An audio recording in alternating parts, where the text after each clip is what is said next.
people I'm your good friend. That's I remember it now. Okay. But he did manage to come out here tonight. He is a Hall of Famer. He's been a former ECW World Champion, WWE World Champion, but more important than that, I've known him as not just a decent dude, but also a really funny guy. And you're going to be able to see that when he comes up here and entertains you guys. Can we hear it for Mr. Rob Van Dam?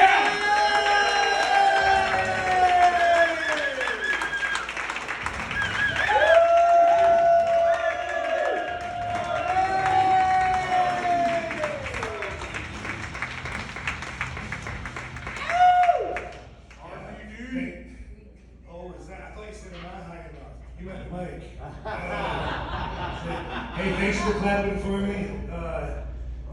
Yeah, as you heard, I'm a Hall of Famer in WWE, so. One of the many obvious things that separates me from the other guys here, I've been told I'm entertaining. I'm joking, come on. That's the biggest joke I got. In fact, I'm going to say some stupid shit to demean my status, just so you know that I'm joking, because they're very funny. I don't expect everyone to know who I am. Not everyone watches wrestling or TV shows or movies. I'm sure none of you But whenever someone sees me like chilling in a bar, they always say the same thing. They're like, laying low, man. As if, like, everywhere I go, I'm going to have Tim Chismar make an announcement before I come into the door. Just a regular dude. Last week I was at my sister-in-law's wedding, and there was a big party afterwards. I'm just sitting on the couch, drinking, and someone comes up to me, and they said, I see you stay in the background, huh?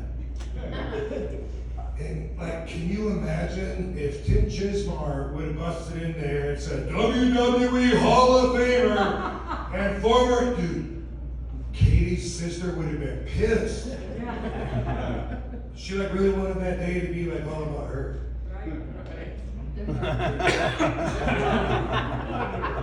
Selfish.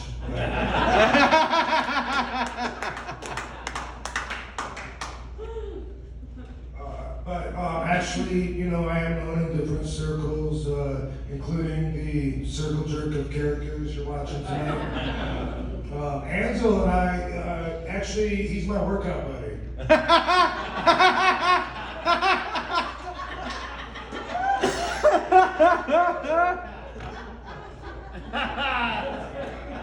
If he continues to show up. I know he left disappointed the other night on his first day. He heard, we were going to be doing dips, and he thought it had something to do with chocolate.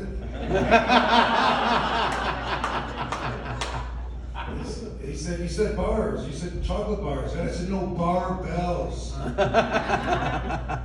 know that was stupid. Tim Chismar. Yeah? He heard I was doing one of my favorite exercises. It's called closed grip press downs. And he heard closed grip press down. So he showed up. He dropped his trowel. I dropped his membership. He's a nudist. So I'm not going to be working out with either one of those guys. Good idea.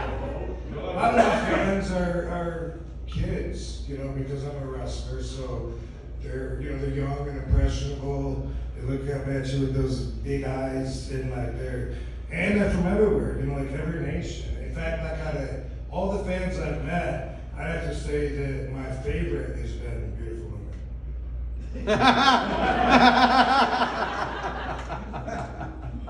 Just being honest. Sometimes I'm too honest. Like, I was watching the news and I saw this woman that got into what she thought was her Uber. No.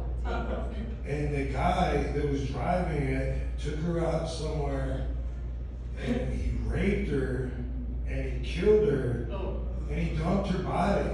And I was watching this and I was just really emotionally drawn to it, and I showed her a picture and I was like, man, what an asshole, God, that so sad, and she's so beautiful. What a waste. And then my conscience came up, and it said, are you saying because she's better looking, like that was a bigger loss? And I said, I didn't say that. I said that, you know, she had this radiant smile that connected a lot of people together, made them vibrate in a certain way. I mean, in that way, she may have reached more people. It's like that. It's like a power. You see somebody like that, and that's all you know about them is their looks, but that's enough to make you feel connected. And then my conscience said, so you are. You're saying that the better looking you are, the more value your life is worth. What a piece of shit you are. And I said that's not true because I think that it would also work the other way. If it was like a special needs kid, for instance, probably a lot of people would already be emotionally connected to the kid. They already have that going for them. And then, you know, the kid comes up missing or dead. I mean, everybody would be like, oh my God, the poor family, like they've been through so much and now this. I think it would work either way. So from having this deep inner study, what I learned is be extreme. Don't go for mediocre. And more importantly, verify your rideshare driver.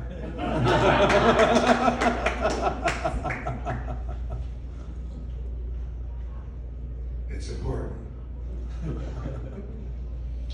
I am, and always have been, like a fighter for free rights. You know, that's always been really important to me. So I don't have any slack to give the LGBT community. I don't. But I wish that it wasn't all grouped together in my lesbian porn category.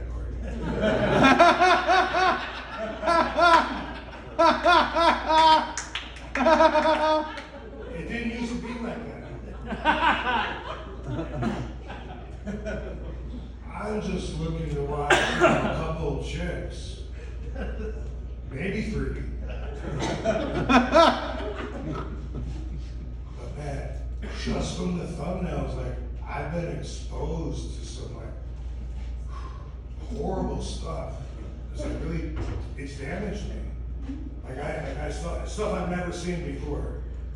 Look, just, oh, God, it affected me. Like I felt kind of like I'd seen a crime or something. Like, should I call the police? Like, what do I do with this? Because there's no way that's consensual. Why would somebody put that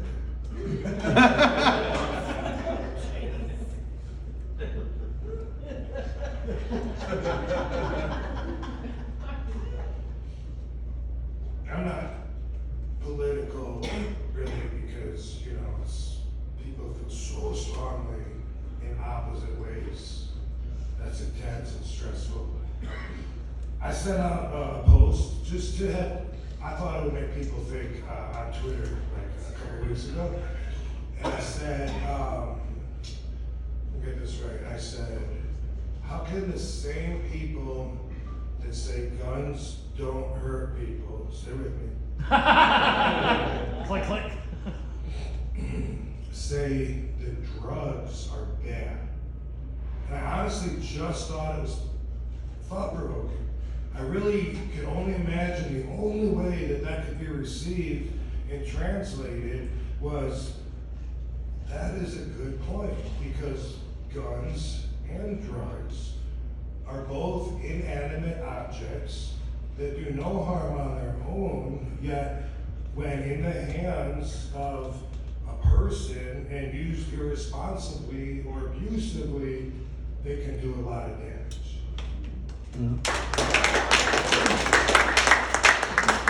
I really thought that was all anybody could say about it. But the comments that came back were like, left wing this, Joe Biden sucks, what?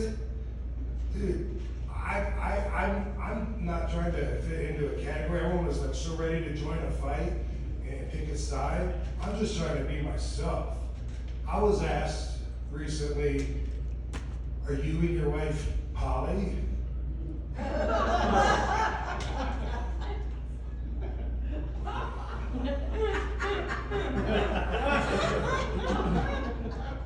You're our girlfriend, you tell me. You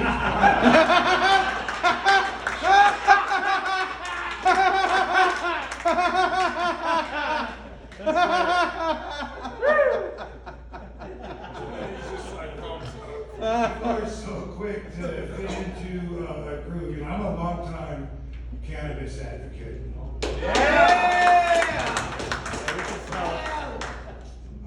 I find, you know, in my 25 years of doing that, people are afraid of being judged if they give their input on the subject. You know, so but I find a lot of them they'll give their opinion, but with a disclaimer. And then, just to let you know that they still feel like they might be judged, then they have their own personal stipulation. It's something like this. I don't even smoke marijuana myself. I tried it a couple times, it's just not for me. But I think that it should be legal. You know, then they'll feel judged.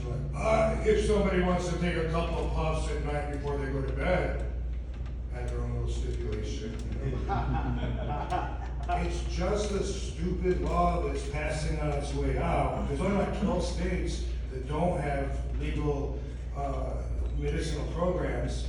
And the opposers are just losing their grip on it. It's no different than when they're fighting against women's rights or against the end of segregation. Can you imagine having this conversation in 1966 with somebody that's like, personally, I'm not even a Negro.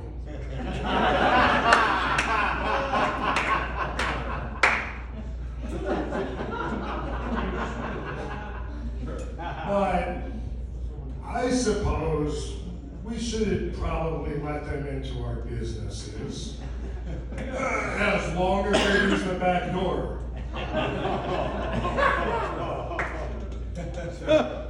That's what I'm leaving you with.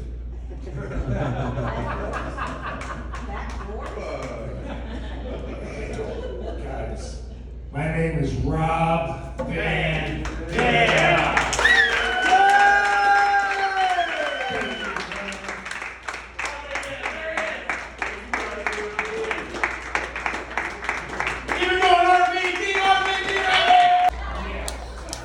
I love when the crowd doesn't know if they should feel guilty about about segregation. Like, they need a history lesson. They're like, oh, that wouldn't be cool if people did that. No, they did that.